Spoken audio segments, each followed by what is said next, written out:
நண்பர்களுக்கு வணக்கம். நான் வேல்முருகன் பேசுறேன். இந்த காணொலியில நம்ம தமிழக அரசர்கள் கொடுத்த நிலதானங்களை பத்தி பார்ப்போம். சேரர், சோழர், பாண்டியர், பல்லவர் இவங்க 4 பேருமே தமிழை தாய்மொழியா கொண்ட தமிழக அரசர்கள் தான். இவங்களோட நிலதானங்களை பற்றின குறிப்புகள் கோயில் கல்வெட்டுகள் மூலமாகவும் செப்பேடுகள் மூலமாகவும் வரலாற்று ஆய்வாளர்களோட ஆய்வுகள் மூலமாகவும் நமக்கு தெரிய வருது. இவங்க யார் யாருக்கெல்லாம் நிலதானம் கொடுத்தாங்க அப்படின்னும் எந்தெந்த பேர்ல நிலதானங்கள் கொடுத்தாங்க அப்படின்னும் இந்த காணொலியில பார்ப்போம்.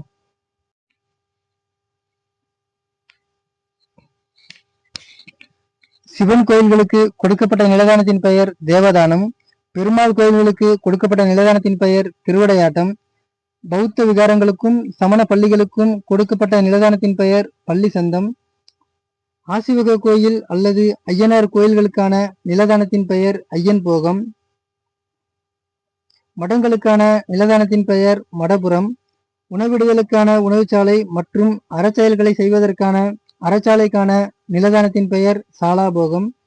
சிவன் கோயில் அர்ச்சகர்களுக்கான நிலதானத்தின் பெயர் அர்ச்சனா போகம். கிராம சபை கூடும் மண்டபங்களுக்கு நிலதானத்தின் பெயர் அம்பலபுரம். ஊருக்கு பொதுவான வேலைகளை செய்பவர்களுக்கான நிலதானத்தின் பெயர் வெட்டிப்பேற்றூர். மருத்துவர்களுக்கான நிலதானத்தின் பெயர் மருத்துவ பேரு அல்லது வைத்திய போகம். மகாபாரதம் பாடுபவர்களுக்கான நிலதானத்தின் பெயர் பாரத விருத்தி. வேதம் படிப்பவர்களுக்கான நிலதானத்தின் பெயர் பட்டவிருத்தி. தேவாரம், திருப்புகழ், திருவாசகம் இதெல்லாம் படிக்கிறவங்களுக்கான நிலதானத்தின் பெயர் திருப்பதிக காணி. திருப்பதிகம், தேவாரம், திருவாசகம் படிக்கிறவங்களுக்கு பக்கவாத்தியம் வாசிக்கும் வீணை வாசிப்பவர்களுக்கான நிலதானத்தின் பெயர் வீணை காணி.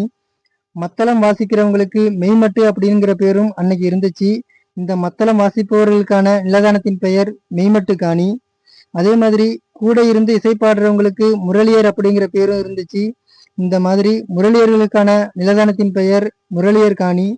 ஒரு பக்கம் மட்டும் இசைக்கக்கூடிய ஒரு கோட்பறை இசைக்கும் உவச்சர்களுக்கான நிலதானத்தின் பெயர் உவச்சர் காணி. சேகண்டி இசைப்பவர்களுக்கான நிலதானத்தின் பெயர் சேகண்டி காணி. இசைப்பாடும் பாணர்களுக்கான நிலதானத்தின் பெயர் பாணர் காணி அல்லது பாணர் ஜீவிதம். நாட்டியம் ஆடுபவர்களுக்கான நிலதானத்தின் பெயர் நட்டுவ காணி அல்லது நாட்டிய காணி. தமிழ் கூத்தாடுபவர்களுக்கான நிலதானத்தின் பெயர் கூத்தாட்ட காணி. சாக்கிய கூத்தாடுபவர்களுக்கான நிலதானத்தின் பெயர் சாக்கிய காணி.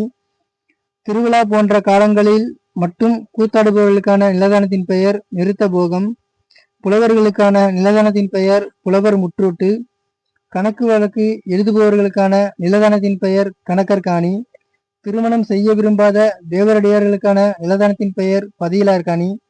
இந்த தேவரடியார்கள் விருப்பப்பட்டா திருமணம் செஞ்சுக்கலாம், விருப்பம் இல்லைன்னா திருமணம் செய்யாம இருக்கலாம். இதுதான் தமிழ் மன்னர்களோட வழக்கமா இருந்துச்சு. அது மாதிரி இந்த திருமணம் செய்ய விரும்பாத தேவரடியார்களுக்கு கொடுக்கப்பட்ட நிலதானத்தின் பெயர் தான் பதியிலார் காணி. பதி அப்படிங்கிற கணவர் இல்லாதவங்களுக்கு கொடுக்கப்படுற நிலதானத்தோட பேரு. அதே மாதிரி கோயில் தூய்மை பணியாளர்களுக்கான நிலதானத்தின் பெயர் மெழுகுபுரம். போரில் உயிர் நீத்த போர் வீரர்களுக்கான நிலதானத்தின் பெயர் உதிரப்பட்டி. இந்த உதிரப்பட்டி நிலதானம் அப்படிங்கிறது இறந்து போன போர் வீரர்களோட குடும்பத்தினருக்கு அல்லது உறவினர்களுக்கு இந்த உதிரப்பட்டி நிலம் வழங்கப்படும். என்னோட முந்தைய காணொலியான திருப்பரம்பியம் போர்ல உதிரப்பட்டி தோப்பு அப்படிங்கிற ஒரு இடத்துக்கு நான் ஒரு விளக்கம் கொடுத்திருந்தேன். உதிரம் படிந்த தோப்பு அப்படிங்கிற வார்த்தை தான் மருவி உதிரப்பட்டி தோப்பு அப்படின்னு மாறுனுச்சு அப்படின்னு தவறான விளக்கம் நான் கொடுத்திருந்தேன். அதை நான் திருத்திக்கிறேன். அடுத்து ஏரி மாதிரியான நீர்நிலைகளை தூர்வாருபவர்களுக்கான நிலதானத்தின் பெயர் ஏரிப்பட்டி. அரசு உயர் அதிகாரிகளுக்கான நிலதானத்தின் பெயர் ஏகபோகம் அல்லது ஜீவிதம். அறம் செய்பவர்களுக்கான நிலதானத்தின் பெயர் அரபுரம்.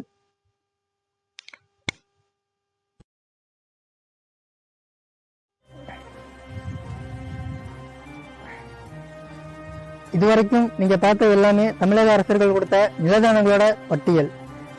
ஆனா வன்மம் பிடிச்ச சிலர் தமிழக அரசர்கள் பிராமணர்களுக்கு மட்டும்தான் நிலதானம் கொடுத்தாங்க அப்படின்னும் தமிழக அரசர்கள் பிராமண அடிவரடி அப்படின்னும் எந்த விதமான ஆதாரமும் இல்லாத அவதூறுகளை பரப்பிக்கிட்டு இருக்காங்க. மக்களை வழிநடத்துறதுக்கு என்னைக்கு தலைவர்கள் உருவானாங்களோ அன்னையிலிருந்தே தான தர்மங்களும் நிலதானங்களும் கொடுக்கப்பட்டு இருக்கு. நிலதானம் அப்படிங்கிறது எல்லா அரசர்களும் எல்லா மக்களுக்கும் எல்லா மதத்தினருக்கும் எல்லா சமூகத்தினருக்கும் எல்லா சமயத்தினருக்கும் கொடுத்திருக்காங்க. குறிஞ்சி, முல்லை, மருதம், நெய்தல், பாலை இந்த 5 திணைகளை 5 தலைவர்கள் ஆட்சி செய்கிறாங்க. அதுக்கப்புறம் சங்க காலத்தில் தொடங்கி கிபி 13ஆம் நூற்றாண்டு வரைக்கும் தமிழக அரசர்களான சேரர், சோழர், பாண்டியர், பல்லவர் இவங்க 4 பேரும் தமிழ்நாட்டை ஆட்சி செய்கிறாங்க. அதுக்கப்புறம் தமிழக அரசர்கள் வலுக்குன்றாங்க. அதுக்கப்புறம் கிபி 13ஆம் நூற்றாண்டில் தொடங்கி கிபி 18ஆம் நூற்றாண்டு வரைக்கும் பிறமொழியாளர்களான விஜயநகர மன்னர்களும் நாயக்க மன்னர்களும் தமிழ்நாட்டை ஆட்சி செய்கிறாங்க.